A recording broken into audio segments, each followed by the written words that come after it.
बिस्मिल्लाहिर्रहमानिर्रहीम। अस्सलाम वालेकुम students, I am Ghulam Abbas from पाक जूनियर कॉलेज। जैसा कि हमने चैप्टर नंबर 12 को स्टार्ट किया था, चैप्टर 12 के अंदर हमने स्टडी किया था बेस कैटलाइज्ड रिएक्शन को।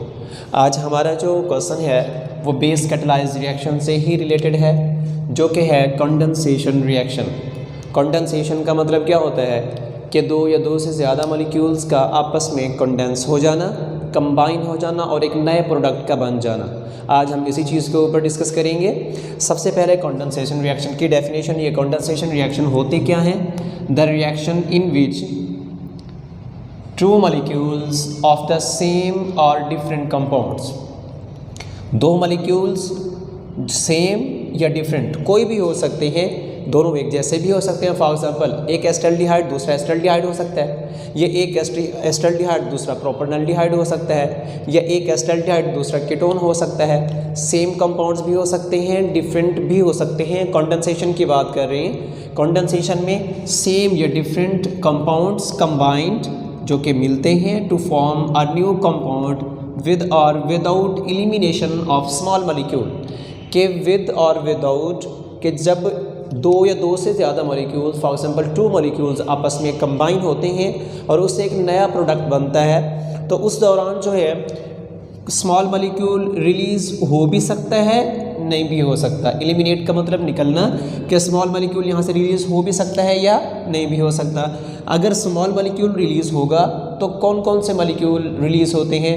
वो मॉलिक्यूल जिनका मॉलिक्यूलर मास बहुत कम हो, वो मॉलिक्यूल यहाँ से रिलीज़ होते हैं, जैसा कि NH3, HCl, H2O, इस तरह के मॉलिक्यूल रिलीज़ होते हैं। ये कंडीशन लाजमी नहीं है कि मॉलिक्यूल रिलीज़ हो या ना हो। मॉलिक्यूल रिलीज़ हो भी सकते हैं या फिर नहीं भी हो सकते, दोनों कंडीशन यहाँ पे पॉसिबिलिटी है कंडेंसेशन रिएक्शन में। कंडेंसेशन रिएक्शन में जो सबसे पहली हमारी जो टर्म है वो है एल्डोल कंडेंसेशन। सबसे पहले देखिए, कंडेंसेशन का तो हमें पता लग गया कि टू मॉलिक्यूल्स का, टू कंपाउंड्स का कंबाइन होना जिससे एक नए प्रोडक्ट का बनना कंडेंसेशन कहलाता है।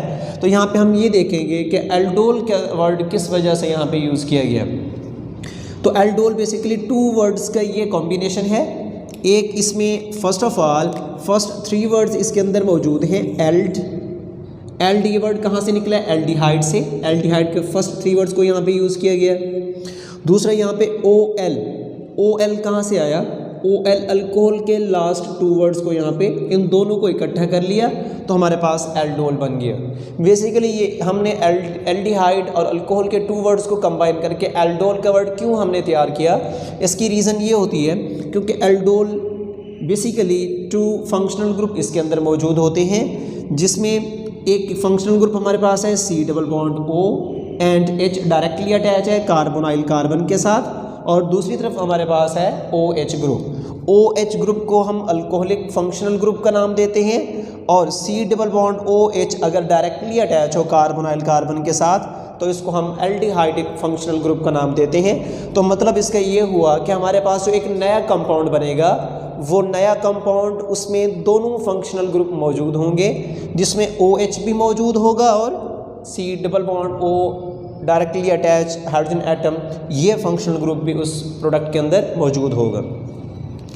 एल्डोल कंडेंसेशन के अंदर एक मोस्ट इंपॉर्टेंट कंडीशन है, ये कंडीशन आप लोगों ने नहीं भूलनी। अगर ये कंडीशन आप लोगों को याद नहीं रहती तो आपका क्वेश्चन ठीक नहीं होगा, क्योंकि इस कंडीशन के अकॉर्डिंग हम एल्डोल कंडेंसेशन को स्टडी करेंगे, जिसमें है alpha hydrogen must be present in reactant, कि जो हम रिएक्टेंट इस्तेमाल कर रहे हैं उन रिएक्टेंट में अल्फ़ा हाइड्रोजन का होना बहुत ज़रूरी है। अगर अल्फ़ा हाइड्रोजन रिएक्टेंट में होगा तो प्रोडक्ट्स बनेंगे, अगर अल्फ़ा हाइड्रोजन रिएक्टेंट में मौजूद नहीं है तो प्रोडक्ट फॉर्मेशन का प्रोसेस नहीं होगा according to aldol condensation. For example, अब देखें, हम सबसे पहले यहाँ पे ये डिस्कस कर लेते हैं कि ये जो अल्फ़ा हाइड्रोजन है, किस हाइड्रोजन को हम अल्फ़ा हाइड्रोजन का नाम देंगे। अब फॉर एग्जांपल मेरे पास एक कंपाउंड मौजूद है जैसा कि C डबल बॉन्ड O, इस कार्बोनाइल कार्बन के साथ डायरेक्टली अटैच जो भी कार्बन होगी, फॉर एग्जांपल इधर मैं एक कार्बन लगा देता हूँ, इधर भी एक कार्बन लगा देता हूँ। अब ये डायरेक्टली अटैच कार्बन एटम है, इस कार्बन को हम नाम देंगे अल्फ़ा कार्बन, और ये वाला कार्बन भी अल्फ़ा कार्बन। अगर अल्फ़ा कार्बन के साथ डायरेक्टली अटैच हाइड्रोजन एटम होंगे चाहे एक हैं, दो हैं, तीन हैं, जितने भी हैं, डायरेक्टली अटैच अगर हाइड्रोजन एटम इसके साथ मौजूद हैं तो ये हाइड्रोजन जितने भी हैं सारे के सारे अल्फ़ा हाइड्रोजन हैं। अल्फ़ा कार्बन के साथ इसी तरह डायरेक्टली अटैच जो हाइड्रोजन एटम्स हैं, इन हाइड्रोजन एटम्स को हम अल्फ़ा हाइड्रोजन का नाम देंगे। अब फॉर एग्जांपल देखें, अगर मैं इस तरह से लिखता हूँ, जैसा कि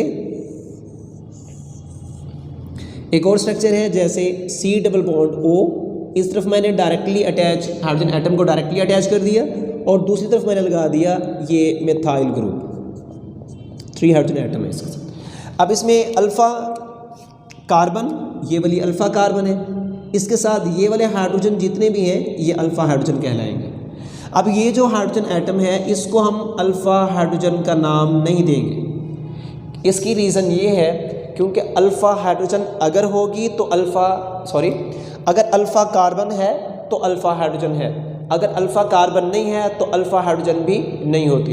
अल्फ़ा हाइड्रोजन के होने के लिए अल्फ़ा कार्बन का होना बहुत ज़रूरी है। तो इसमें क्योंकि यहाँ पे अल्फ़ा कार्बन मौजूद नहीं है, इस वजह से इस हाइड्रोजन को हम अल्फ़ा हाइड्रोजन का नाम नहीं देंगे। अब इसी तरह सबसे पहले हम ये देखें कि ये एल्डोल कंडेंसेशन का प्रोसेस किस तरह के कंपाउंड में होता है। ये हम ऑलरेडी डिस्कस कर चुके हैं कि वो कंपाउंड्स जिनमें अल्फ़ा हाइड्रोजन मौजूद हो, जिसमें एल्डिहाइड या कीटोन दोनों तरह के यहाँ पे रिएक्टेंट्स लिए जा सकते हैं, जिनमें अल्फ़ा हाइड्रोजन मौजूद है तो वो ये एल्डोल का प्रोसेस कर सकते हैं। Possessing alpha hydrogen atoms react with dilute solution of an alkali। जो हम अल्कली बेस का जो सॉल्यूशन तैयार करेंगे वो डाइल्यूट फॉर्म में होना चाहिए, मतलब उसमें वाटर की कॉन्सनट्रेशन ज़्यादा होनी चाहिए, to form addition product. Addition product मतलब उससे एडिशन से जो हमारे पास एडिशन रिएक्शन से जो प्रोडक्ट बनेगा उसके लिए हम कलेक्टिवली एक वर्ड इस्तेमाल करते हैं जो कि है एडक्ट। तो हमारे पास जो प्रोडक्ट बनता है हम उसको एडक्ट का नाम देते हैं। अब इसमें कंडीशन क्या है एल्डोल कंडेंसेशन में? बेसिकली एल्डोल कंडेंसेशन की डिफरेंट टाइप्स होती हैं, जिसमें मोर 2 to 3 टाइप्स को हम स्टडी करते हैं, लेकिन हमारा जो सिलेबस है इस सिलेबस में हम सिर्फ सिमिलर कंपाउंड्स को यहाँ पे स्टडी करेंगे। तो इसमें कंडीशन ये है कि 2 सिमिलर कंपाउंड्स आपके पास होने चाहिए। फॉर एग्जांपल कि एक अल्डिहाइड है तो दूसरा भी अल्डिहाइड आप लें। फॉर एग्जांपल एक एस्टल्डिहाइड है तो दूसरा भी एस्टल्डिहाइड, एक आपके पास प्रोपेनल्डिहाइड है तो दूसरा भी प्रोपेनल्डिहाइड होना चाहिए, एक अगर आपने कीटोन लिया तो दूसरा भी आपके पास कीटोन होना चाहिए।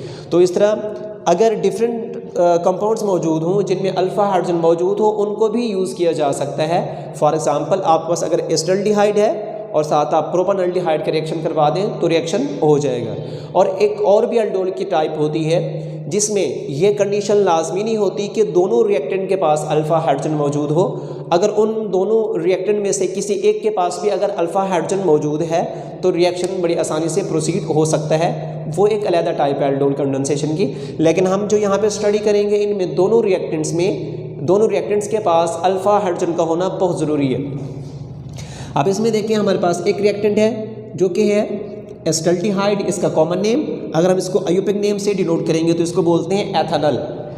AL लास्ट में मौजूद है, ये इस एल्डिहाइड के फंक्शनल ग्रुप को शो कर रहा है। तो ये भी हमारे पास रिएक्टेंट है एथेनॉल। जब हम इन दोनों को आपस में रिएक्ट करवाते हैं, इस फर्स्ट रिएक्शन को गौर से देखना है आप लोगों ने, ये रिएक्शन समझ आएगा तो इससे रिलेटेड आप कोई भी रिएक्शन बड़ी आसानी से कर सकते हैं। अब इन दोनों में से किसी एक रिएक्टेंट का हाइड्रोजन एटम वहाँ से निकलेगा और वो जाकर अटैच होगा किसी दूसरा हम इसमें रिएक्टेंट इस्तेमाल कर रहे हैं उसके ऑक्सीजन एटम के साथ। अब देखिए यहाँ पे ये जो हमारा रिएक्टेंट है यहाँ से हाइड्रोजन एटम निकलेगा। फॉर एग्जांपल ये वाला हाइड्रोजन एटम यहाँ से निकलता है, ये हाइड्रोजन एटम यहाँ से निकल के ये पाई बॉन्ड यहाँ से ब्रेक होगा, ये पाई बॉन्ड इधर से ब्रेक होगा। जैसे ही पाई बॉन्ड ब्रेक होगा इस कार्बन की इक्विवेलेंसी फ्री हो जाएगी, इस ऑक्सीजन एटम की इक्विवेलेंसी फ्री हो जाएगी। तो ये ऑक्सीजन हाइड्रोजन यहाँ से निकलेगा in the form of proton. तो ये जाके क्योंकि ऑक्सीजन के ऊपर चार्ज होता है पार्शियल नेगेटिव, क्योंकि ऑक्सीजन की इलेक्ट्रोनेगेटिविटी ज़्यादा होती है, और कार्बन के ऊपर चार्ज होता है पार्शियल पॉजिटिव, क्योंकि कार्बन की इलेक्ट्रोनेगेटिविटी ऑक्सीजन से कम होती है। तो ये प्रोटॉन यहाँ से निकलेगा, प्रोटॉन इस पार्शियल नेगेटिव ऑक्सीजन एटम के साथ जाके अटैच हो जाएगा, जो कि हमारे पास यहाँ पे OH की फॉर्म में हमें नज़र आता है। तो बाकी अब देखें इस कार्बन का एक बॉन्ड टूटा है, इस कार्बन की एक वैलेंसी कम है, तो इस कार्बन की वैलेंसी को सेटिस्फाई करने के लिए ये जो CH2 ग्रुप था, ये CH2 डायरेक्टली आके इस कार्बन के साथ अटैच हो जाएगा। तो तो हमारे पास प्रोडक्ट में क्या चीज़ आ जाती है, CH3 वैसे का वैसा, ये कार्बन मैंने वैसा लगाई, ये हाइड्रोजन एटम इसके साथ डायरेक्टली अटैच है, इसको मैंने यहाँ पे इकट्ठा करके लिखा हुआ है। तो इसके साथ ये ऑक्सीजन, इसके साथ ये हाइड्रोजन एटम अटैच हुआ जो कि है OH, और इस कार्बन के साथ डायरेक्टली अटैच ये CH2 आकर अटैच हो जाता है, और इस CH2 के साथ यहाँ पे अटैच है C double bond O and साथ H, ये हमने यहाँ पे वैसे का वैसा लगा दिया। अब इसका नाम क्या होगा, ये हमारे पास, इसको हम आयुपिक नेम से डिनोट करेंगे। आयुपिक नेम में हमें सबसे पहला काम क्या होता है, नंबरिंग करनी है। अब नंबरिंग हमेशा एल्डिहाइडिक ग्रुप से स्टार्ट करेंगे, 1 2 3 4, और तीसरी कार्बन पे यहाँ पे OH ग्रुप मौजूद है। अब इसका नाम क्या होगा, 3 हाइड्रोक्सी, हम यहाँ पे हाइड्रोक्सिल ग्रुप, इस वजह से हम यहाँ पे हाइड्रोक्सी का वर्ड इस्तेमाल करेंगे। 3 हाइड्रोक्सी ब्यूटानल, ब्यूट का मतलब क्या होता है 4 कार्बन, और Al लास्ट पे मौजूद है, ये पहचान है एल्डिहाइड की, तो इसका नाम है 3 हाइड्रोक्सी ब्यूटेन से है, तो उसके लास्ट में हमने E को हटा के वहाँ पे Al लगा दिया, क्योंकि ब्यूटेन में ब्यूटेन वर्ड हम इस्तेमाल करते हैं, ब्यूट का मतलब 4, ANE डिनोट करता है कि कार्बन कार्बन के दरमियान सिंगल बॉन्ड्स मौजूद है। तो ब्यूटेन कंप्लीट लिख के उसके लास्ट में जो E मौजूद होता है उसको हटा के हम वहाँ पे Al लगा देते हैं। Al पहचान है इस एल्डिहाइडिक फंक्शनल ग्रुप की। हम इसमें एक और थोड़ी सी चेंजमेंट भी कर सकते हैं। फॉर एग्जांपल, अगर ये इस तरह हमने आयुपिक नेम लिखा है, अगर आप इस जो एल्डिहाइडिक फंक्शनल ग्रुप है इसकी पोजीशन को मेंशन करना चाहें तो भी आप कर सकते हैं, लेकिन अगर पोजीशन को मेंशन नहीं करेंगे तो भी ये गलत नहीं होगा। उसकी रीज़न ये होती है क्योंकि ये एल्डिहाइडिक जो फंक्शनल ग्रुप है ये हमेशा चेन के एंड पे आता है, जिसकी वजह से इसकी पोजीशन को मेंशन करना लाजमी नहीं होता। अगर आप मेंशन कर देंगे तो ये गलत नहीं होगा, तब भी ठीक है, अगर इस तरह लिख दें तब भी ठीक है। उसी तरह हम यहाँ पे दूसरा एक रिएक्टेंट लेते हैं। दूसरा रिएक्टेंट हमारे पास है प्रोपानल, और यहाँ पे भी प्रोपानल। 2 रिएक्टेंट्स हैं। दोनों रिएक्टेंट्स मैंने अभी बताया था कि अल्फ़ा हाइड्रोजन जो है वो वहाँ से निकलेगा एक कंपाउंड से, वो दूसरे कंपाउंड के कार्बोनिल ग्रुप में मौजूद ऑक्सीजन एटम के साथ जाकर अटैच हो जाएगा। तो इसमें ये जो अल्फ़ा, आप देखें इसमें देखें, इन दोनों को हम यहाँ पे देख लेते हैं। ये वाली ये कार्बोनाइल ग्रुप है, इसके साथ डायरेक्टली अटैच जो कार्बन है अल्फ़ा कार्बन, और इसके साथ जो कार्बन है ये कार्बन बीटा कार्बन है। तो हमारा जो ये अल्डोल कंडेंसेशन का रिएक्शन था ये अकॉर्डिंग टू अल्फ़ा हाइड्रोजन ये प्रोसीड होता है। अल्फ़ा हाइड्रोजन यहाँ से रिलीज़ होगा, इधर से रिलीज़ कर लें या फिर इधर से रिलीज़ कर लें, तो हमने अल्फ़ा हाइड्रोजन को रिलीज़ करना है। अल्फ़ा हाइड्रोजन वहाँ से निकलेगा कार्बन से, और उस कार्बन की वैलेंसी कम होगी। वही कार्बन जहाँ से अल्फ़ा हाइड्रोजन निकला था वो कार्बन दूसरे कंपाउंड के कार्बोनाइल कार्बन के साथ जाकर अटैच हो जाएगा। अब इसमें देखें, ये जो मैंने इसको हाइड्रोजन को यहाँ पे सेपरेट करके लिखा हुआ है क्योंकि हमने इस हाइड्रोजन को रिमूव करना है। ये अल्फ़ा कार्बन है और ये हाइड्रोजन क्या कहलाएगा, अल्फ़ा हाइड्रोजन। अब ये हाइड्रोजन यहाँ से निकलेगा, ये हाइड्रोजन प्रोटॉन की फॉर्म में यहाँ से निकलेगा, ये जाकर यहाँ पे अटैच हो जाएगा, पाई बॉन्ड टूटेगा, कार्बन की वैलेंसी फ्री हो जाएगी। अब इस कार्बन के साथ ये CH2 आकर अटैच होगा। अक्सर स्टूडेंट्स यहाँ पे गलती करते हैं, वो ये मिथाइल ग्रुप यहाँ पे अटैच कर देते हैं। ये methyl group as a sided chain की फॉर्म में जा रहा है, इसको हम अटैच नहीं करेंगे, हम अल्फ़ा कार्बन को अटैच करेंगे।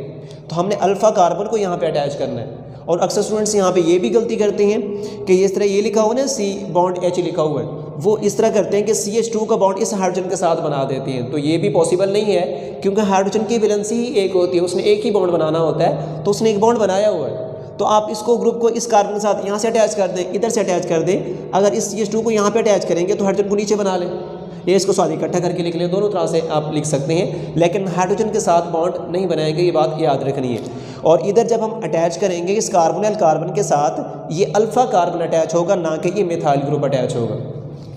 अब इसमें प्रोडक्ट में देखें, CH3 वैसे का वैसा लगाया हुआ है, CH2 भी वैसा का वैसा यहाँ पे मौजूद है, और ये CH था, CH इसको मैंने यहाँ पे इकट्ठा करके लिखा है CH।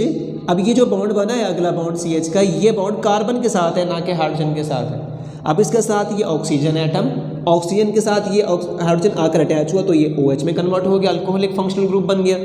अब इस कार्बन के साथ ये CH आकर वैसा का वैसा अटैच हुआ इसके साथ, ये मिथाइल ग्रुप CH3 नीचे मौजूद है तो उसको मैंने वैसे का वैसा यहाँ पे लिखा हुआ है, और साथ इसके C double bond O and H, ये भी वैसा का वैसा फंक्शनल ग्रुप यहाँ पे मौजूद है।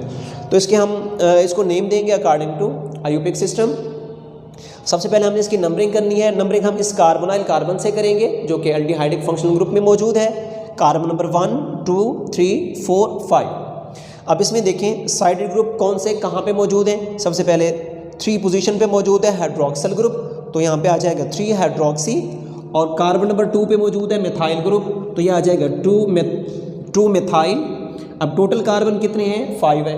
5 कार्बन के लिए वर्ड आता है पेंट का, और अगर 5 कार्बन आपस में सिंगल बॉन्ड के जरिए अटैच हैं तो उसके लिए हम वर्ड यूज़ करते हैं ANE। तो पूरा नाम क्या बनेगा, पेंटेन। 5 कार्बन जो कि सिंगल बॉन्डेड अटैच है, कंप्लीट नेम आ गया पेंटेन, और लास्ट में जो E मौजूद है उसको हमने AL से रिप्लेस कर दिया, तो ये बन जाएगा पेंटानल।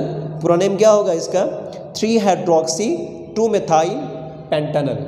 तो इसको 1 पेंटानल भी कहा जा सकता है, जस्ट पेंटानल का नाम भी आप इसको दे सकते हैं।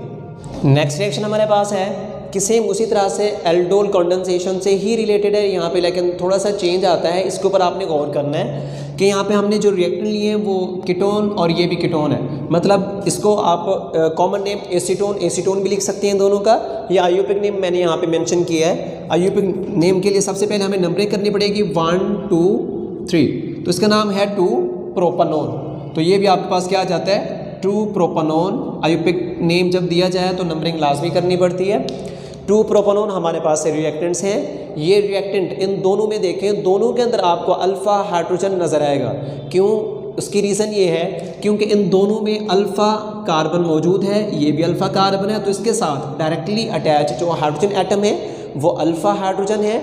तो यहाँ से हाइड्रोजन को रिमूव करें, इधर से करें, इधर से कर लें या इधर से कर लें, कहीं से भी एक हाइड्रोजन को हम रिमूव करेंगे, वो हाइड्रोजन वहाँ से निकलेगा और वो कार्बोनाइल कार्बन के साथ आकर अटैच हो जाएगा और हमारे पास इस तरह से प्रोडक्ट बन जाएगा।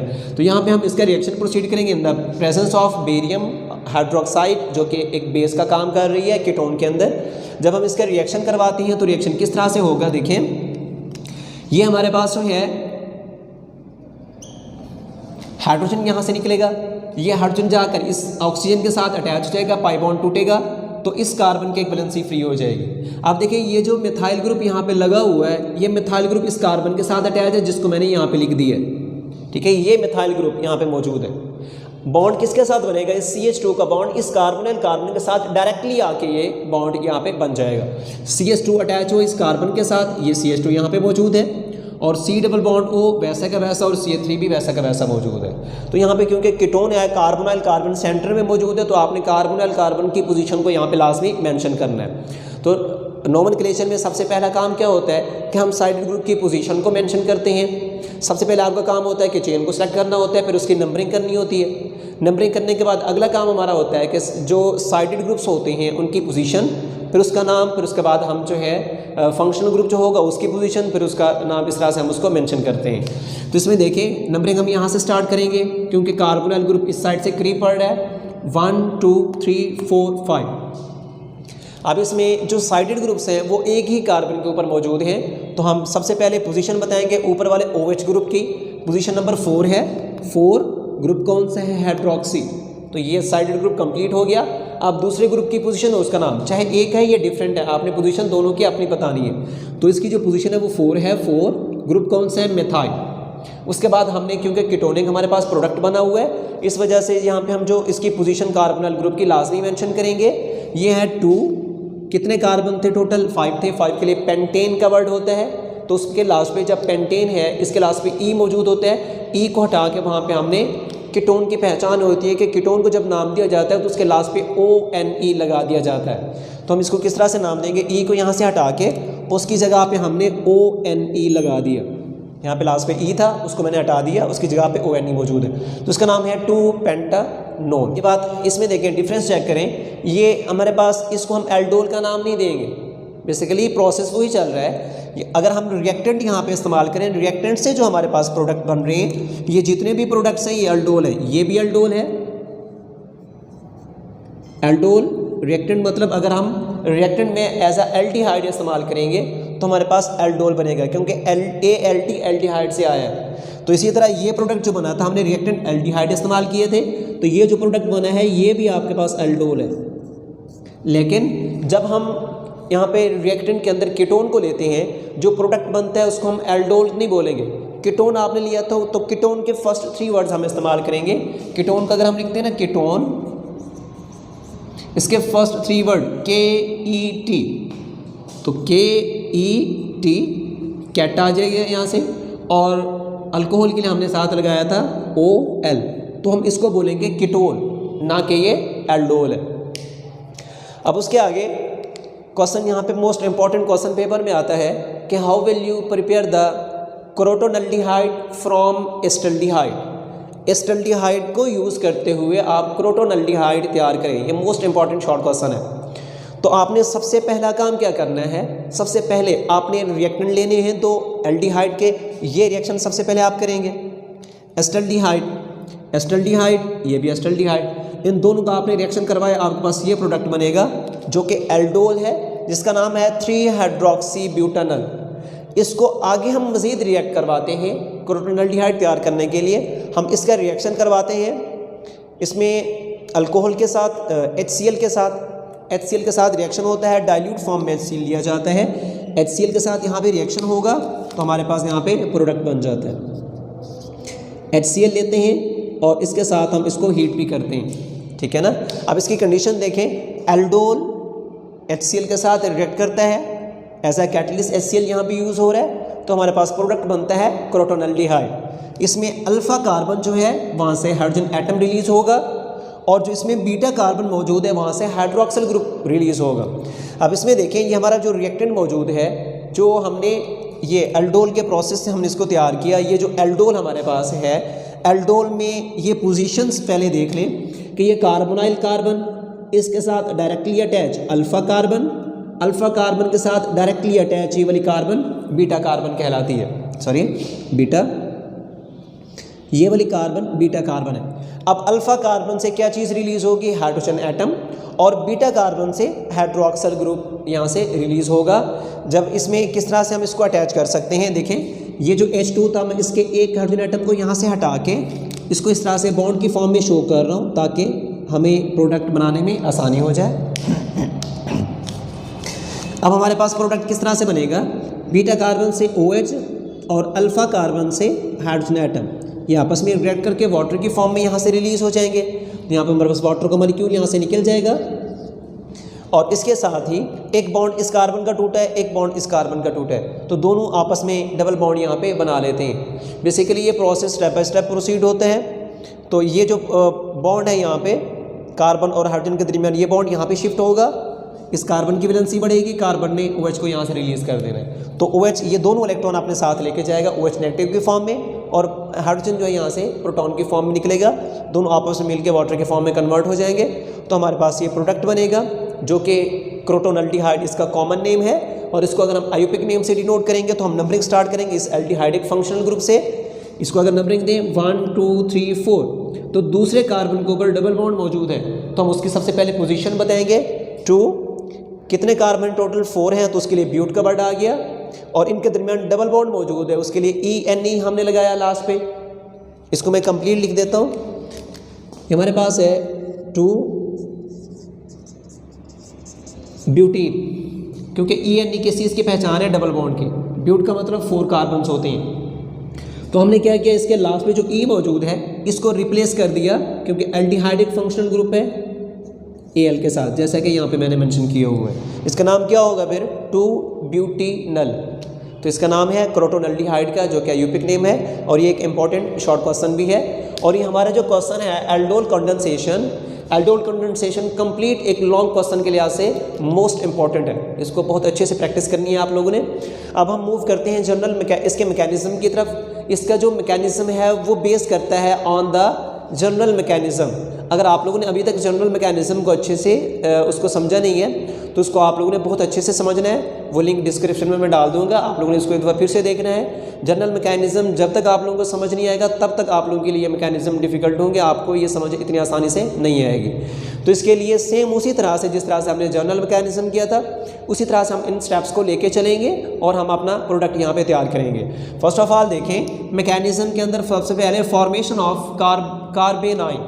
कार्बन आइन हमारे पास वो प्रोडक्ट होता है जिसमें कार्बन के ऊपर नेगेटिव चार्ज मौजूद हो।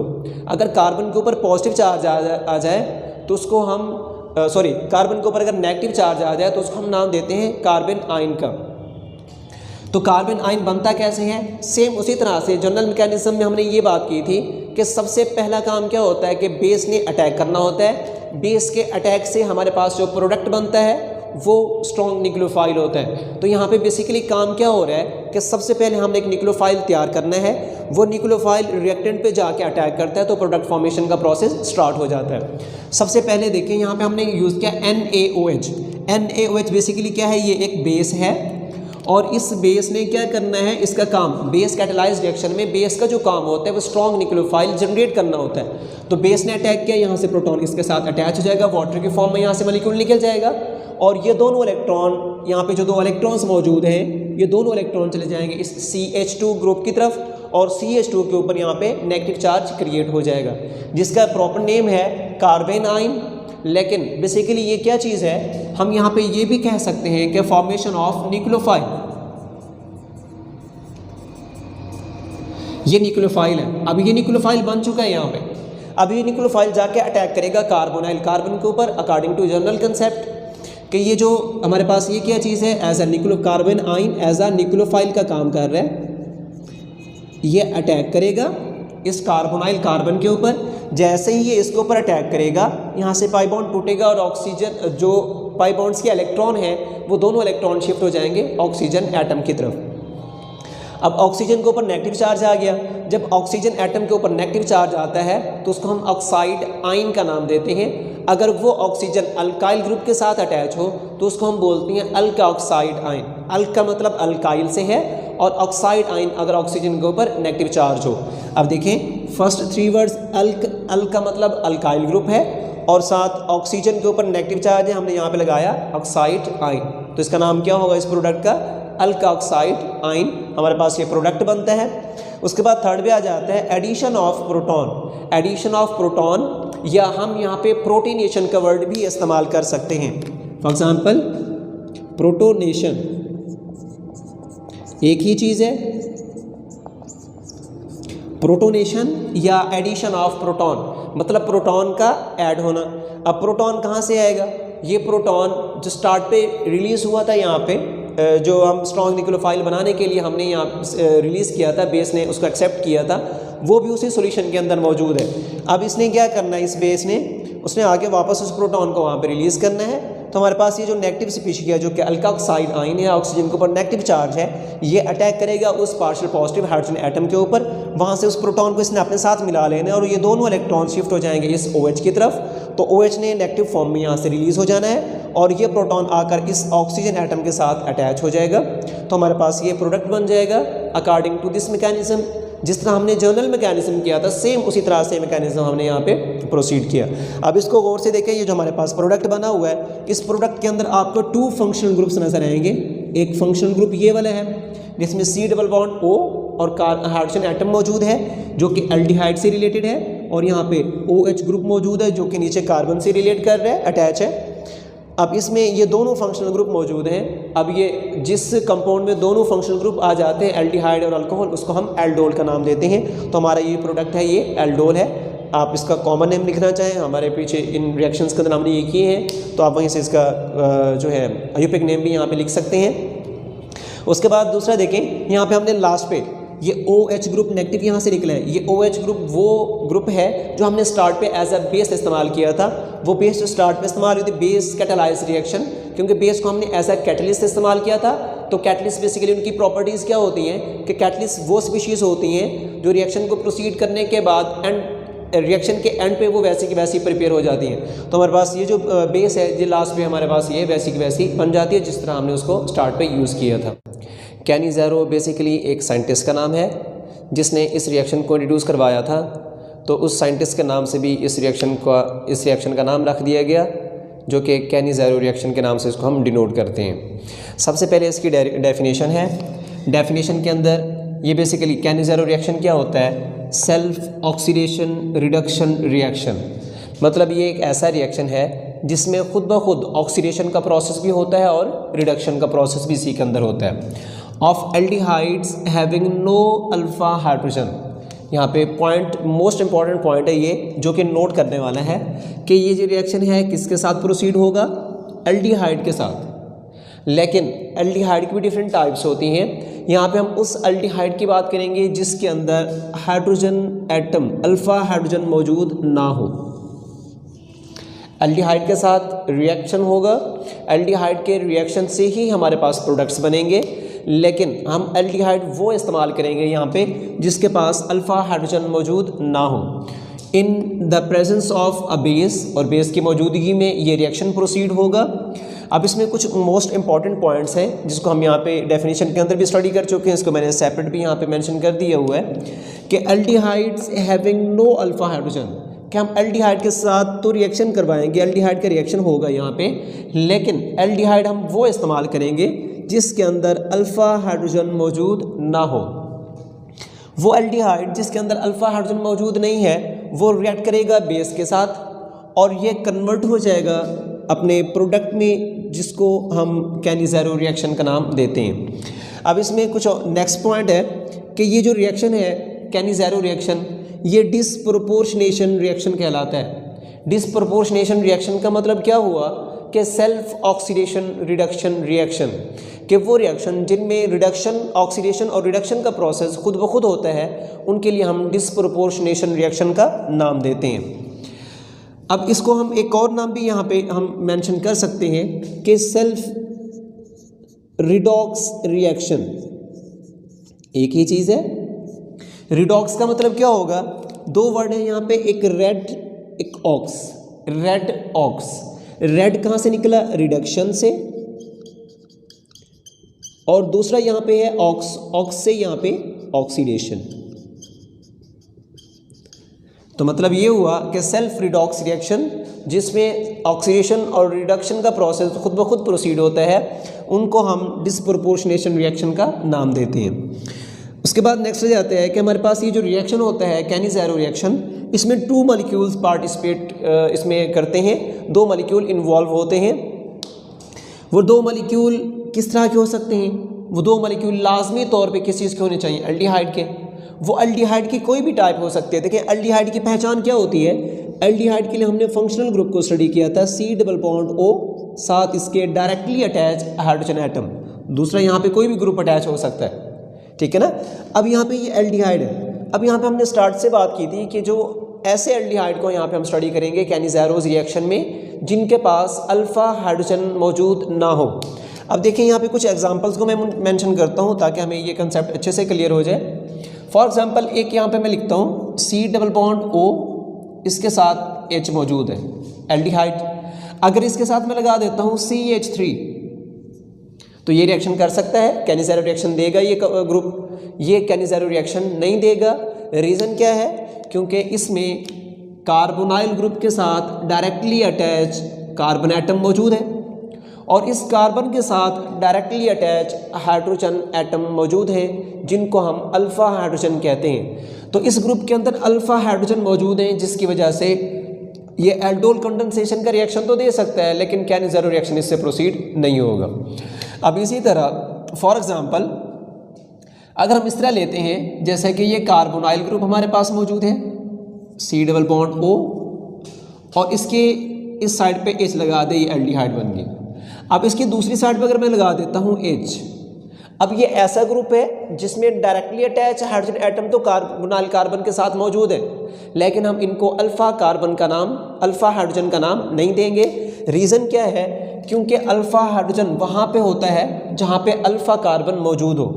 अगर अल्फ़ा कार्बन है तो अल्फ़ा हाइड्रोजन भी हो सकता है। अगर अल्फ़ा कार्बन फॉर एग्जांपल नहीं है तो अल्फ़ा हाइड्रोजन भी नहीं होगा। तो मतलब ये है कि अल्फ़ा हाइड्रोजन के होने के लिए अल्फ़ा कार्बन का होना लाजमी है। तो इसमें अल्फ़ा कार्बन मौजूद नहीं है तो इस वजह से इन हाइड्रोजन एटम्स को हम अल्फ़ा हाइड्रोजन का नाम नहीं देंगे। तो मतलब ये है कि कोई भी यहाँ पे ग्रुप आ सकता है, एरोमेटिक कंपाउंड्स हो सकते हैं जो कि एल्डिहाइड से रिलेटेड हो, जिनमें एल्डिहाइड एक फंक्शनल ग्रुप मौजूद हो, लेकिन कंडीशन क्या आनी चाहिए कि उनके अंदर अल्फ़ा हाइड्रोजन मौजूद ना हो, तो वो जो एरोमेटिक कंपाउंड्स हैं वो भी कैनिज़ेरो रिएक्शन दे सकते हैं। तो इसी तरह 2 मॉलिक्यूल हम यहाँ पे लेते हैं जो कि इन्वॉल्व होते हैं, 2 मॉलिक्यूल्स रिएक्शन के अंदर इन्वॉल्व होते हैं, उनके आपस में रिएक्ट करने से हमारे पास प्रोडक्ट्स बनते हैं। 2 मॉलिक्यूल्स दोनों एल्डिहाइड के होने चाहिए, उसमें से एक मॉलिक्यूल जो होगा वो रिडक्शन का प्रोसेस करेगा दूसरा मॉलिक्यूल जो होगा वो ऑक्सीडेशन का प्रोसेस करेगा। मतलब एक मॉलिक्यूल की रिडक्शन होगी, दूसरे मॉलिक्यूल की ऑक्सीडेशन होगी। हमने स्टार्ट में ही बात की थी कि ये रिएक्शन जो होता है रिडॉक्स रिएक्शन या डिस्प्रोपोर्शनेशन रिएक्शन कहलाता है। इसमें खुद ब खुद ऑक्सीडेशन और रिडक्शन का प्रोसेस होता है। अब इसमें एक मॉलिक्यूल रिडक्शन शो करेगा और रिडक्शन से जो प्रोडक्ट बनेगा वो हमारे पास अल्कोहल होता है। दूसरे मॉलिक्यूल की ऑक्सीडेशन होगी और ऑक्सीडेशन से जो प्रोडक्ट बनेगा वो कार्बोक्सिलेट साल्ट होता है जो हमें प्रोडक्ट में मिलता है। तो इसी तरह हम इनके रिएक्शंस की तरफ मूव करते हैं। हम ये बात याद रखेंगे कैनिज़ेरो रिएक्शन में एक मोस्ट इंपॉर्टेंट एमसीक्यूज भी है जो एल्डोल कंडेंसेशन और कैनिज़ेरो रिएक्शन दोनों में पूछा जाता है। एल्डोल कंडेंसेशन के अंदर ये कहा जाता है कि हम अगर ग्रुप इस्तेमाल कर रहे हैं, चाहे जो भी हम रिएक्टेंट ले रहे हैं, उनके अंदर अल्फा हाइड्रोजन मौजूद होगा या नहीं होगा। तो वहाँ पे कंडीशन क्या है कि अल्फा हाइड्रोजन अगर होगा तो एल्डोल का रिएक्शन प्रोसीड कर सकते हैं। अगर आप कैनिज़ेरो रिएक्शन प्रोसीड करा रहे हैं तो अगर आपके पास अल्फा हाइड्रोजन मौजूद है तो आप कैनिज़ेरो रिएक्शन उससे नहीं करवा सकते। तो ये मोस्ट इंपॉर्टेंट कंडीशन है कि कैनिज़ेरो रिएक्शन के लिए अल्फा हाइड्रोजन नहीं होना चाहिए। तो इसमें सबसे पहले एक्वस सॉल्यूशन हमारे पास होना चाहिए सोडियम हाइड्रोक्साइड का, जो कि 50% हमारे पास जिसमें सोडियम हाइड्रोक्साइड मौजूद हो, और 50% एक्वा का मतलब होता है वाटर। तो हम सॉल्यूशन तैयार करेंगे, ऐसा सॉल्यूशन हम तैयार करेंगे इसमें। फॉर एग्जांपल इसके अंदर हमने सॉल्यूशन तैयार किया जिसमें 50% इसके अंदर वाटर मौजूद है और हम इसके अंदर 50% ऐड कर देते हैं NaOH, aqueous solution of sodium hydroxide. जब हम इसका इस्तेमाल करते हैं, इसको ऐड किया जाता है, ये एक्वस सॉल्यूशन मौजूद है, हमने सॉल्यूशन तैयार कर लिया हुआ है। अब इस सॉल्यूशन में हम जैसे ही फॉर्मेल्डिहाइड को डालेंगे, फॉर्मेल्डिहाइड में कोई भी अल्फा हाइड्रोजन मौजूद नहीं है। ये हाइड्रोजन एटम है, इनको अल्फा हाइड्रोजन नहीं बोलेंगे। क्यों? क्योंकि यहाँ पे अल्फा कार्बन मौजूद नहीं है। अगर अल्फा कार्बन नहीं है तो अल्फा हाइड्रोजन भी नहीं होगा। तो इसमें हम डालते हैं फॉर्मेल्डिहाइड का, जो कि हमारे पास है C+OH। जैसे ही हम इसके अंदर डालते हैं ये फ़ौरन से रिएक्ट करेगा उस बेस के साथ और प्रोडक्ट में कन्वर्ट हो जाएगा।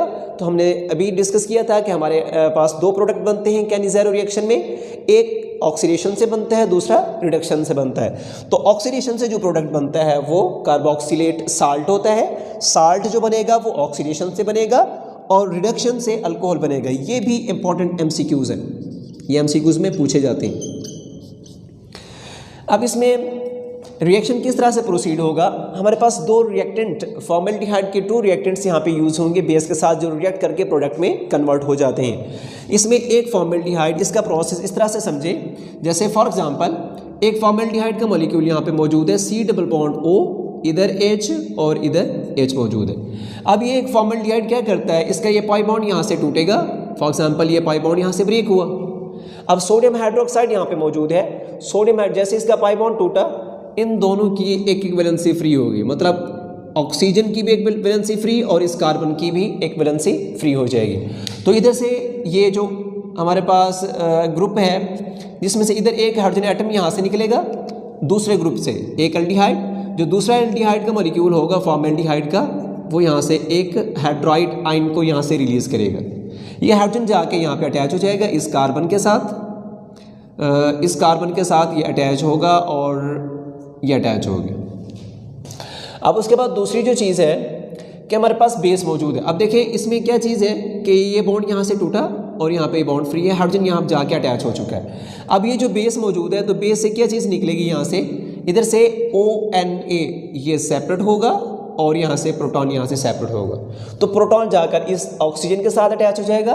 फॉर एग्जांपल प्रोटॉन यहाँ से निकला और यहाँ पे जाके अटैच हो गया। अगर इकट्ठा करके लिखेंगे, इस कार्बन के साथ 3 हाइड्रोजन एटम अटैच है, CH3 ये OH ये प्रोडक्ट बन जाएगा और उसके साथ ये ONA जाके इस कार्बन के साथ, कार्बोनिल कार्बन के साथ अटैच हो जाएगा। तो हमारे पास क्या चीज़ बन जाएगी, H C+O ONA, जो कि यहाँ पे साल्ट है जिसको हम सोडियम फॉर्मेट का नाम देते हैं। फॉर्मेट लास्ट में मैंने यहाँ पे लिखा है ATE। ये पहचान होता है ईस्टर की पहचान के लिए हम उसका इस्तेमाल करते हैं। अब ईस्टर क्या चीज़ होती है, ईस्टर के अंदर हमें ये चीज़ नज़र आती है। फॉर एग्जांपल जैसा कि C+O अगर मौजूद है तो इसके साथ डायरेक्टली अटैच ऑक्सीजन एटम। अब इस ऑक्सीजन के साथ यहाँ पे भी कोई ग्रुप हो सकता है, तो इसको हम इस तरह से, अगर आपके पास फंक्शनल ग्रुप मौजूद हो तो उसको वो फंक्शनल ग्रुप होता है ईस्टर का, जिसके लिए हम लास्ट पे ईस्टर की पहचान के लिए ATE लगाते हैं। तो हमारे पास सोडियम फॉर्मेट यहाँ पे प्रोडक्ट में बनता है, जो कि यहाँ पे साल्ट है। अब इसी तरह लाजमी नहीं है कि हम ओपन चेन स्ट्रक्चर्स लें, हम एरोमेटिक कंपाउंड्स भी ले सकते हैं यहाँ पे, लेकिन साइक्लिक कंपाउंड्स वो होने चाहिए आपके पास जिनमें अल्फ़ा हाइड्रोजन मौजूद ना हो। अब देखिए ये बेंजीन, इसके साथ ये C डबल बॉन्ड O और H ये इसके साथ अटैच है। अब ये जो कार्बन है, कार्बोनाइल कार्बन, ये वाली कार्बोनाइल कार्बन, और इसके साथ डायरेक्टली अटैच यहाँ पे ये कार्बन है, इस बेंजीन रिंग की कार्बन है। अब इस कार्बन का एक बॉन्ड तो इधर पाई बॉन्ड के साथ बना हुआ है, दूसरा बॉन्ड यहाँ पे है, तीसरा यहाँ पे, चौथा इस कार्बन के साथ है, मतलब इसके चारों के चारों बॉन्ड यहाँ पे सेटिस्फाई हैं। तो इस कार्बन के साथ कोई भी हाइड्रोजन एटम अटैच नहीं है।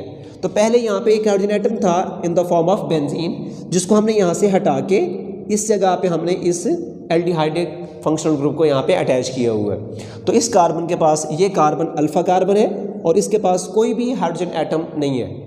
तो इस तरह हम इसके 2 मॉलिक्यूल लेंगे, जिस तरह हमने इस फॉर्मल्डिहाइड के 2 मॉलिक्यूल लिए थे।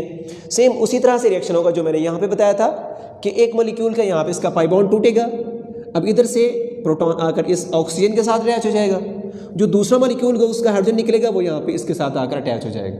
तो हमारे पास ये बन जाएगा बेंजाइल अल्कोहल, ये अल्कोहल बनेगा। और उसके बाद दूसरा जो इसी तरह का बेंजाल्डिहाइड ग्रुप होगा, उसके साथ बाकी ये ONA ये जाकर अटैच हो जाएगा, तो वो साल्ट की फॉर्म में कन्वर्ट हो जाएगा। ठीक है ना। अब देखिए यहाँ पे मैंने एक वर्ड इस्तेमाल किया है, बेंजाइल अल्कोहल। ठीक है ना। तो अल्कोहल पहचान है कि जब अल्काइल ग्रुप के साथ डायरेक्टली अटैच OH ग्रुप होगा तो उसको हम अल्कोहल का नाम देंगे। फॉर एग्जांपल, अगर ये R है, R के साथ अगर डायरेक्टली अटैच OH ग्रुप हो तो ये अल्कोहल है।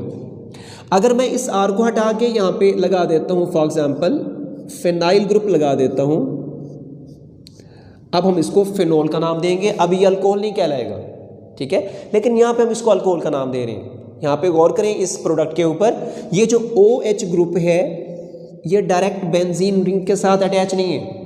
ये OH ग्रुप जो है ये इस अल्काइल ग्रुप के साथ अटैच है, इस कार्बन के साथ अटैच है, वो कार्बन जो रिंग में मौजूद नहीं है।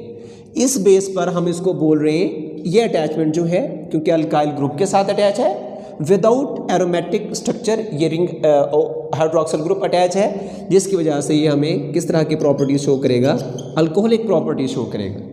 अब इसके अलावा हमने कुछ टर्म्स पढ़ी थी इस तरह की बेंजीन वाले चैप्टर में, इसको हमने डिस्कस किया था कि अगर बेंजीन के साथ CH2 ग्रुप अटैच हो, हैलोजिनेशन के प्रोसेस था, हैलोजिनेशन का प्रोसेस बेंजीन में, वहाँ पे ये चीज़ें हमने डिस्कस की थी कि अगर बेंजीन के साथ CH2 ग्रुप अटैच हो तो उसको हम नाम देते हैं बेंजाइल का।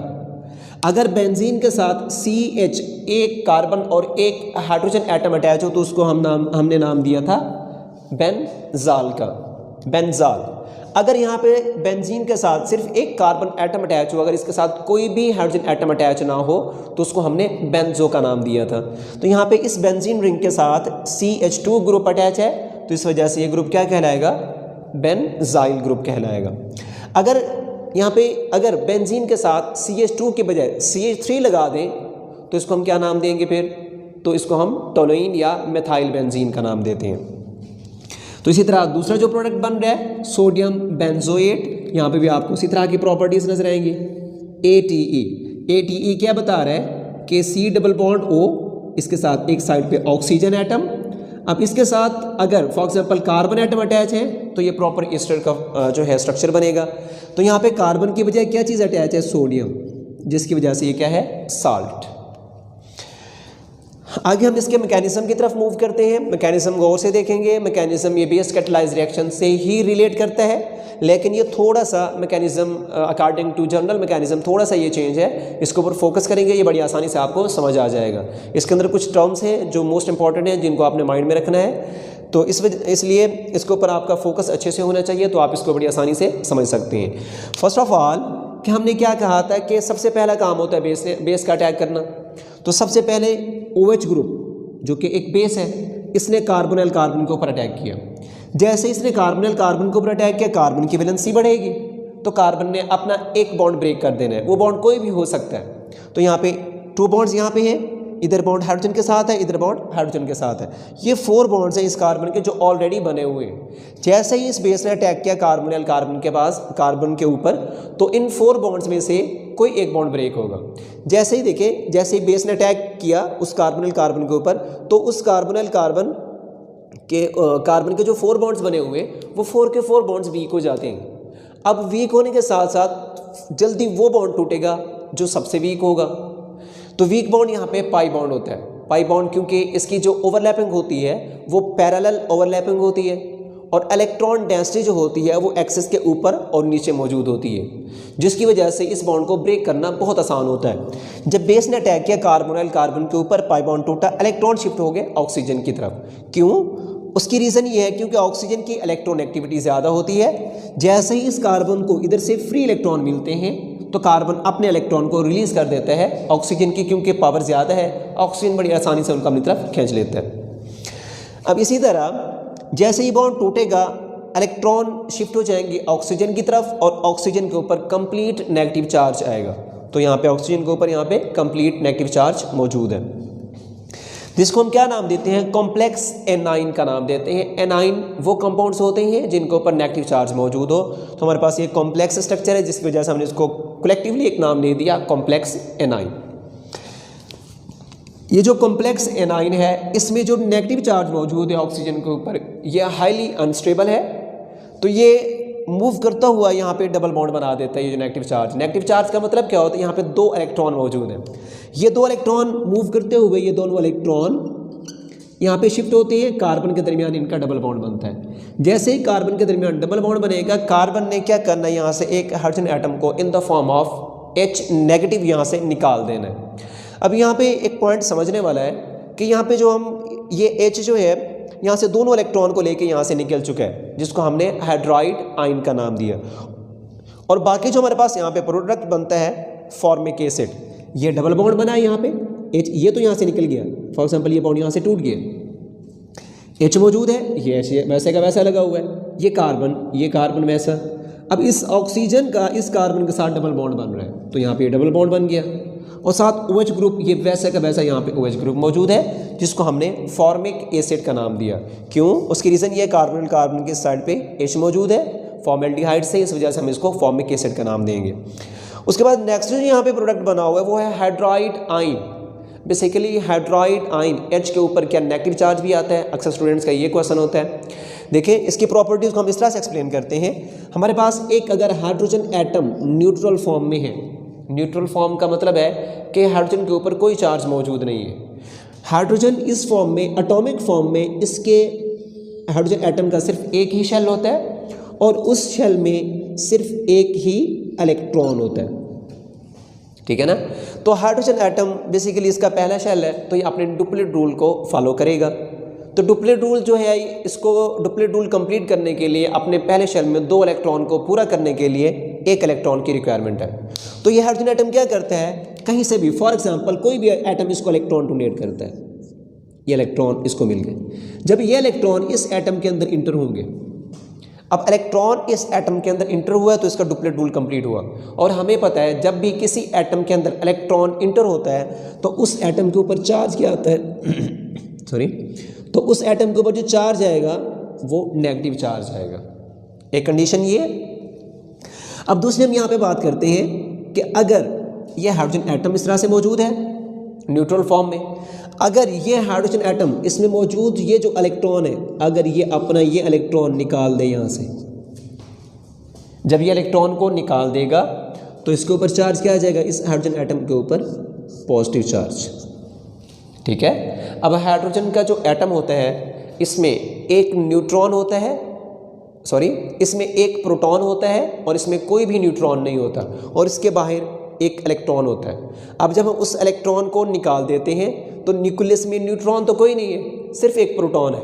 जब हम एक इलेक्ट्रॉन जो था उसको निकाल दिया था, बाकी उसमें पूरे स्ट्रक्चर के अंदर सिर्फ एक प्रोटॉन बचता है, जिसकी वजह से हम H पॉजिटिव को प्रोटॉन का नाम देते हैं। तो इसके अलावा इसका मतलब ये नहीं होगा कि जितने भी हमारे पास एटम्स होते हैं जिनके ऊपर पॉजिटिव चार्ज आते हैं सबको हम प्रोटॉन का नाम दें, ऐसा बिल्कुल नहीं है। ये प्रोटॉन का वर्ड एटम के लिए, जबकि कैटाइन के लिए सिर्फ हाइड्रोजन के ऊपर जब पॉजिटिव चार्ज आता है उसके लिए हम प्रोटॉन का वर्ड इस्तेमाल करते हैं, बाकी किसी भी एटम के लिए हम ये वर्ड इस्तेमाल नहीं करेंगे। जब उसके ऊपर पॉजिटिव चार्ज आए तो सिर्फ उसके लिए हम हाइड्रोजन एटम के लिए इस्तेमाल करते हैं।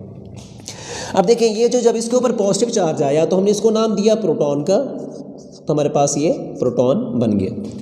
अब जब इसके ऊपर नेगेटिव चार्ज आता है, मतलब अपना डुप्लेट रूल कंप्लीट करने के लिए हाइड्रोजन एटम इलेक्ट्रॉन को गेन कर सकता है। जब ये इलेक्ट्रॉन को गेन करेगा तो इसके ऊपर चार्ज आ जाता है नेगेटिव, तो इस नेगेटिव वाले को हम बोलते हैं हाइड्राइड आयन। ये बन गया हाइड्राइड आयन। अब यहाँ से जो एटम निकलेगा, अब ये 2 इलेक्ट्रॉन्स इस बॉन्ड के अंदर मौजूद हैं। अब जब कार्बन को इधर से फ्री इलेक्ट्रॉन्स मिल रहे हैं बॉन्ड बनाने के लिए, तो कार्बन अपने इलेक्ट्रॉन को लूज़ कर देता है। ये ऐसे समझें जैसे फॉर एग्जांपल 2 बच्चे आपस में लड़ रहे हैं, किसी भी चीज़ के लिए लड़ रहे हैं, वो कहता है मुझे चाहिए, वो कहता है मुझे चाहिए। अगर कोई भी आता है उसको उनको लड़ते हुए देखता है तो वो ना उसको फॉर एग्जांपल वो किसी पैसे के लिए लड़ रहे हैं, पैसों के लिए लड़ रहे हैं आपस में, वो बच्चा कहता है कि मुझे दे, वो कहता है कि मुझे दे। फॉर एग्जांपल कोई आ जाता है, वो उसको एक बच्चे को कहता है कि तुम ये पैसे उसको दे दो, मैं तुम्हें पैसे देता हूँ, वो उसको दे देता है और बच्चा वो पैसे छोड़ देता है। मतलब अगर उस बच्चे की रिक्वायरमेंट कोई और पूरी कर रहा है तो वो क्या करेगा, उससे लड़ने की बजाय उसको छोड़ देगा, ठीक है तुम ले जाओ। तो यहाँ पे देखें, यहाँ पे इलेक्ट्रोनेगेटिविटी बेशक इसकी हाइड्रोजन की कम है, लेकिन कुछ ना कुछ इलेक्ट्रोनेगेटिविटी तो है ना। कार्बन की भी इलेक्ट्रोनेगेटिविटी है, लेकिन इतना ज़्यादा दोनों में डिफरेंस नहीं होता। कार्बन की इलेक्ट्रोनेगेटिविटी 2.5 होती है और हाइड्रोजन की 2.2 होती है। तो हाइड्रोजन भी इलेक्ट्रॉन को खींच रहा है, लेकिन ज़्यादा पावर के साथ कार्बन खींच रहा है। लेकिन जब कार्बन को इलेक्ट्रॉन, क्योंकि कार्बन को इलेक्ट्रॉन की रिक्वायरमेंट है, क्योंकि उसकी इलेक्ट्रोनेगेटिविटी ज़्यादा है, अगर कार्बन को इधर से इलेक्ट्रॉन मिल रहे हैं तो कार्बन क्या करेगा, यहाँ पे इन इलेक्ट्रॉन्स को बड़ी आसानी से लूज़ कर देगा, छोड़ देगा। तो ये दोनों इलेक्ट्रॉन, एक कार्बन का इलेक्ट्रॉन था बॉन्ड में, एक हाइड्रोजन का अपना इलेक्ट्रॉन था जिन्होंने शेयरिंग के जरिए ये बॉन्ड बनाया हुआ था। ये दोनों के दोनों इलेक्ट्रॉन जो है इस हाइड्रोजन की तरफ शिफ्ट हो जाते हैं। अब हाइड्रोजन का एक तो अपना इलेक्ट्रॉन है और दूसरा इलेक्ट्रॉन, ये कार्बन वाला इलेक्ट्रॉन इसके पास आता है, जिसकी वजह से इस हाइड्रोजन एटम के ऊपर नेगेटिव चार्ज आ जाता है, जिसकी वजह से हम इसको हाइड्राइड आयन का नाम देते हैं। अब ये हाइड्राइड आयन जैसे ही यहाँ पे बनता है, यह हाइड्राइड आयन आगे जाके दूसरे कार्बोनाइल कार्बन के ऊपर अटैक करता है। फर्स्ट कार्बोनाइल कार्बन को तो हमने यहाँ पे लिया था स्टार्ट पे, हमने रिएक्शन के अंदर भी ये बात की है कि हमारे पास कार्बोनाइल कार्बन जो हमारा रिएक्टेंट होगा, हम दो रिएक्टेंट लेंगे रिएक्शन के अंदर। तो एक रिएक्टेंट तो स्टार्ट पे यूज़ हो गया था जिसके ऊपर बेस ने अटैक किया था, तो दूसरा रिएक्टेंट जो होगा वो उसके ऊपर हाइड्राइड आयन जाके अटैक करता है। जैसे हाइड्राइड आयन अटैक करेगा कार्बन के ऊपर, कार्बन की वैलेंसी बढ़ेगी, मतलब कार्बन को बॉन्ड बनाने के लिए अब ये हाइड्राइड आयन, इसके पास 2 इलेक्ट्रॉन्स मौजूद हैं इस नेगेटिव चार्ज के अंदर। अब ये हाइड्राइड आयन जाके इसको इलेक्ट्रॉन डोनेट करता है कार्बन को और कार्बन के साथ बॉन्ड बना लेता है। जैसे कार्बन का बॉन्ड यहाँ पे बनेगा, कार्बन का इन बॉन्ड्स में से एक बॉन्ड कार्बन का ब्रेक हो जाएगा। वो कौन सा बॉन्ड ब्रेक होगा, जो सबसे वीक होगा, और हमें पता है कि इनमें अगर पाई बॉन्ड मौजूद है तो पाई बॉन्ड सबसे वीक होता है और बड़ी आसानी से वो ब्रेक हो जाएगा। अब इसका बॉन्ड बना, ये पाई बॉन्ड यहाँ से ब्रेक हुआ और ऑक्सीजन के ऊपर चार्ज आ गया नेगेटिव चार्ज आने से हमारे पास ये बेसिकली कार्बन एक है, तो एक के लिए मेथाइल ग्रुप होता है, तो साथ ऑक्सीजन मौजूद है, ऑक्सीजन के ऊपर नेगेटिव चार्ज है। मैंने आपको बताया था कि जब अल्काइल ग्रुप के साथ ऑक्सीजन मौजूद हो और ऑक्सीजन के ऊपर नेगेटिव चार्ज आ जाए तो अकॉर्डिंग टू अल्काइल हम उसको नाम देंगे अल्क ऑक्साइड। अल्काइल से ऑक्साइड, ऑक्सीजन मतलब उसके ऊपर नेगेटिव चार्ज है तो उसको हम ऑक्सीजन ऑक्साइड आयन बोलते हैं। तो इसको जनरली तौर पर अल्का ऑक्साइड आयन बोल सकते हैं। अगर इसको आप स्पेसिफिक नाम देना चाहते हैं तो अकॉर्डिंग टू कार्बन स्ट्रेंथ हम इसको नाम देंगे। तो यहाँ पे एक कार्बन है तो एक कार्बन वाला मीथेन होता है, तो उसी हिसाब से मेथॉक्साइड आयन। तो ये जो प्रोडक्ट बना ये मेथॉक्साइड आयन है। ये मेथॉक्साइड आयन आगे अटैक करेगा एसिड के ऊपर। देखें हमारे पास यहाँ पे प्रोडक्ट बना था फॉर्मिक एसिड। अब देखें यहाँ पे वो प्रोटॉन फॉर्मिक एसिड से ही क्यों लेता है। फॉर्मिक एसिड जब एक प्रोडक्ट बन चुका है वो इसको प्रोटॉन क्यों डोनेट कर रहा है, यहाँ पे रीज़न है। देखें जब इसको ये प्रोटॉन डोनेट कर देगा इसको, तो इस फॉर्मिक एसिड में मौजूद ऑक्सीजन के ऊपर नेगेटिव चार्ज आ जाता है, जैसा कि यहाँ पे नज़र आ रहा है, इसके ऊपर नेगेटिव चार्ज आ रहा है। अब यहाँ पे भी ऑक्सीजन के ऊपर नेगेटिव चार्ज आ रहा है प्रोटॉन के देने से, तो जो प्रोटॉन ले रहा है उसके ऊपर भी ऑक्सीजन के ऊपर नेगेटिव चार्ज है, तो ये उससे प्रोटॉन क्यों लेता है, वो प्रोटॉन डोनेट क्यों करता है इसको, ठीक है ना। अब देखिए ये जो नेगेटिव चार्ज बन रहा है ये आगे बेस से सोडियम को लेकर साल्ट की फॉर्म में कन्वर्ट हो जाता है, तो इसने बेस से सोडियम को क्यों नहीं पिक किया, यहाँ से प्रोटॉन को ही क्यों पिक कर रहा है। उसकी रीज़न ये होती है क्योंकि ये हमारे पास ये जो स्ट्रक्चर बना हुआ है इसका बेसिकली इस तरह से है, ये जो हमारे पास ये प्रोडक्ट है इसको गौर से देखना है। ये हम रिएक्टेंट इस्तेमाल कर रहे हैं यहाँ पे, जिसको हम नाम देते हैं फॉर्मिक एसिड का। तो फॉर्मिक एसिड जो है एक स्ट्रॉन्ग एसिड है। स्ट्रॉन्ग एसिड का मतलब ये बड़ी आसानी से प्रोटॉन को रिलीज़ करेगा। देखें फॉर एग्जांपल ये आपके पास एक यही एसिड, यही ग्रुप में यहाँ पे लिख रहा हूँ, C डबल बॉन्ड O और साथ यहाँ पे H मौजूद है, ठीक है। अब इसके अंदर ये जो प्रोसेस होता है, इसके लोन पेयर, ऑक्सीजन के लोन पेयर क्या करते हैं, क्योंकि लोन पेयर क्या होते हैं, लोन पेयर इलेक्ट्रॉन का वो पेयर होता है जो बॉन्ड फॉर्मेशन में इन्वॉल्व नहीं होता और वो वहाँ पे फ्रीली मूव करता है। जो लोन पेयर होता है फ्री मूव करने के साथ साथ अगर उसको मौका मिलता है तो वो रेजोनेशन के अंदर इन्वॉल्व हो जाता है, रेजोनेटिंग स्ट्रक्चर बना देता है। अब इसके रेजोनेटिंग स्ट्रक्चर बन सकते हैं। देखिए ये जो लोन पेयर्स है ये अटैक करेंगे इस कार्बन के ऊपर, यहाँ पे डबल बॉन्ड बनाएंगे। जैसे इस ऑक्सीजन का यहाँ पे डबल बॉन्ड बनेगा तो कार्बन का जो है वैलेंसी बढ़ जाएगी, तो कार्बन ने अपना एक बॉन्ड ब्रेक करना है। तो कौन सा बॉन्ड ब्रेक होगा, वो बॉन्ड ब्रेक होगा जो सबसे वीक है। तो यहाँ पे पाई बॉन्ड ब्रेक है, ये बॉन्ड ब्रेक होगा और दोनों इलेक्ट्रॉन शिफ्ट हो जाएंगे इस ऑक्सीजन एटम की तरफ। तो हमारे पास रेजोनेटिंग स्ट्रक्चर किस तरह का बनेगा। अब इसमें देखें जैसा कि H यहाँ पे मौजूद है, इसको हमने वैसे का वैसा यहाँ पे लगा दिया H। इसके साथ ये कार्बन एटम है, ये कार्बन एटम। अब इसका ये पाई बॉन्ड टूट के इलेक्ट्रॉन चले गए ऊपर ऑक्सीजन के पास और साथ इसके इस ऑक्सीजन के ऊपर चार्ज आ जाएगा यहाँ पे डबल बॉन्ड और साथ इसके हाइड्रोजन एटम अटैच है तो इसके ऊपर चार्ज आ जाता है पॉजिटिव। क्यों, क्योंकि यहाँ पे ऑक्सीजन के जो इलेक्ट्रॉन्स थे, लोन पेयर थे, वो यहाँ पे यूज़ हुए। मतलब ऑक्सीजन के जो लोन पेयर थे वो आगे शिफ्ट हो गए, मतलब ऑक्सीजन ने इलेक्ट्रॉन का पेयर डोनेट कर दिया है, जिसकी वजह से इस ऑक्सीजन के पास इलेक्ट्रॉन डेंसिटी कम हो जाती है, जिसकी वजह से इसके ऊपर पॉजिटिव चार्ज हम ये साइन लगाते हैं। जब भी किसी इलेक्ट्रोनेगेटिव एटम के ऊपर पॉजिटिव चार्ज आता है तो उसकी इलेक्ट्रोनेगेटिविटी पहले से ज़्यादा हो जाती है। अब इस इलेक्ट्रोनेगेटिव एटम ऑक्सीजन जो है, जैसे इसके ऊपर पॉजिटिव चार्ज आया, मतलब ये है कि इलेक्ट्रोनेगेटिव का मतलब क्या होता है कि उसको इलेक्ट्रॉन चाहिए, वो भूख है, उसको इलेक्ट्रॉन की रिक्वायरमेंट है। तो अपनी उस भूख को ख़त्म करने के लिए वो क्या करता है, इलेक्ट्रॉन को खींचता है अपनी तरफ। अब यहाँ पर उसने क्या किया है कि वो खुद भी उसको इलेक्ट्रॉन की रिक्वायरमेंट थी, लेकिन यहाँ पे उसने इलेक्ट्रॉन अपने भी डोनेट कर दिए। अब मतलब ये हुआ कि उसको पहले से ज़्यादा अब इलेक्ट्रॉन की रिक्वायरमेंट है, पहले से ज़्यादा वो भूखा हो चुका है। अब आप उसकी भूख को कहाँ से ख़त्म किया जा सकता है, वो अपने इन इलेक्ट्रॉन्स को, अपनी इस इलेक्ट्रॉन की कमी को इन हाइड्रोजन के साथ जो बॉन्ड बना हुआ है, इन इलेक्ट्रॉन्स को अपनी तरफ अट्रैक्ट करके अपने इलेक्ट्रॉन की कमी को वो पूरा कर सकता है। मतलब जितनी पावर के साथ यहाँ पे ये ऑक्सीजन इन इलेक्ट्रॉन्स को खींच रहा था, उससे ज़्यादा पावर के साथ अब इन इलेक्ट्रॉन्स को वो खींच रहा है। जितना तेज़ी के साथ, जितना ज़्यादा फोर्स के साथ वो हाइड्रोजन वाले इलेक्ट्रॉन्स को खींचेगा अपनी तरफ, उतना प्रोटॉन तेज़ी के साथ निकलेगा।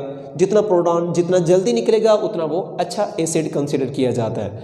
तो यहाँ पे ये जो नेगेटिव चार्ज बन रहा है, या यहाँ पे जो नेगेटिव चार्ज क्रिएट होगा, वो क्योंकि रेजोनेशन का प्रोसेस कर रहा है, रेजोनेट कर रहा है, तो रेजोनेटिंग स्ट्रक्चर बना रहा है। वो तमाम कंपाउंड जिनके अंदर रेजोनेंस मौजूद हो वो स्टेबल होते हैं। तो यहाँ पे जो एनाइन बन रहा है ये स्टेबल एनाइन बन रहा है, जिसकी वजह से ये प्रोटॉन को बड़ी आसानी से डोनेट कर देता है ड्यू टू रेजोनेंस।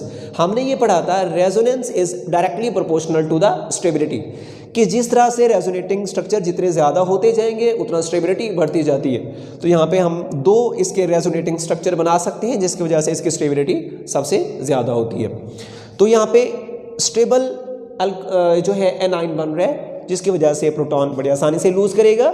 तो वो प्रोटॉन आकर यहाँ पे इस ऑक्सीजन के साथ अटैच हो जाता है, जिसकी वजह से हमारे पास यहाँ पे एक प्रोडक्ट बनेगा ये वाला, जिसको हमने नाम दिया मैथानॉल।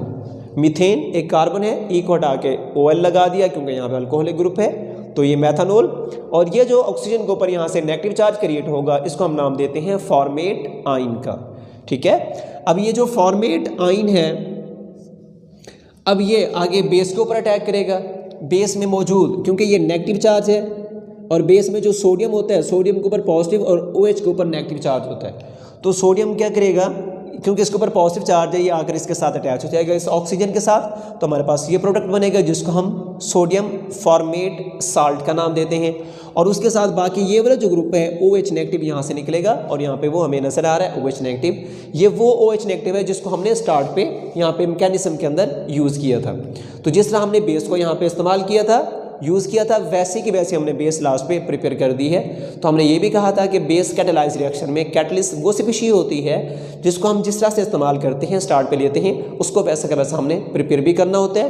तो हमने बेस को लास्ट पे यहाँ पे प्रिपेयर कर दिया। तो ये हमारा एक इंपॉर्टेंट लॉन्ग क्वेश्चन है कैनी-ज़ायरो रिएक्शन। इसके ऊपर शॉर्ट क्वेश्चन भी आते हैं और इसी में से MCQs भी पूछे जाते हैं। इसमें इसका हमारा जो प्रीवियस लेक्चर था एल्डोल कंडेंसेशन, वो भी एक इंपॉर्टेंट लॉन्ग क्वेश्चन है।